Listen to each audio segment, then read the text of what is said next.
অবশেষে হচ্ছে Argentina Spain ফিনালেসিমা। জানা গেল সম্ভাব্য দিন ও তারিখ। দেখুন, গত বছর একই সময় ইউরো ও কোপা আমেরিকা চ্যাম্পিয়ন হয়েছিল স্পেন ও আর্জেন্টিনা।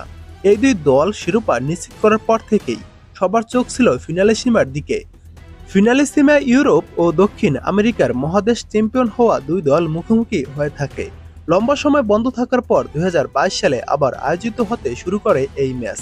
সেবার ইউরো চ্যাম্পিয়ন ইতালিকে হারিয়ে শিরোপা জিতে কোপা জয়ী আর্জেন্টিনা।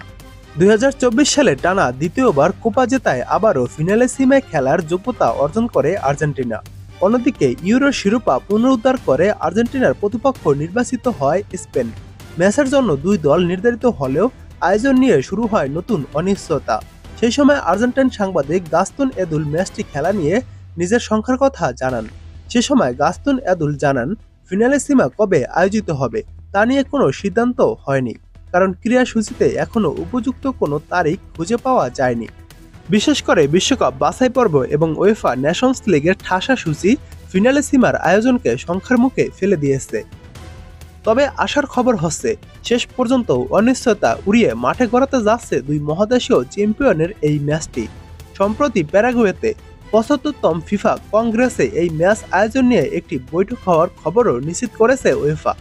বিবৃতিতে ম্যাচ আয়োজনের বিষয়টি নিশ্চিত করলেও আনুষ্ঠানিকভাবে নির্দিষ্ট কোনো দিন তারিখের কথা অবশ্য জানানো হয়নি।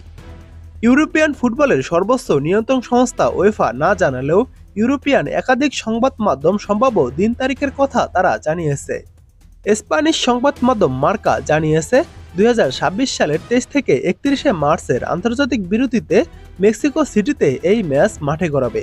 বিশ্বকাপের প্রায় ৩ মাস আগে আয়োজিত হতে যাওয়া লিওনেল মেসি, লামিনে ইয়ামালদের এই ম্যাচ যে আলাদা উত্তাপ ছড়াবে তা বলাই যায়। আপাতত এটাই জানা গেল, ২০২৬ সালের ২৩ থেকে ৩১ মার্চের মধ্যে ফিনালেসিমা অনুষ্ঠিত হবে এবং সেটা মেক্সিকোতে।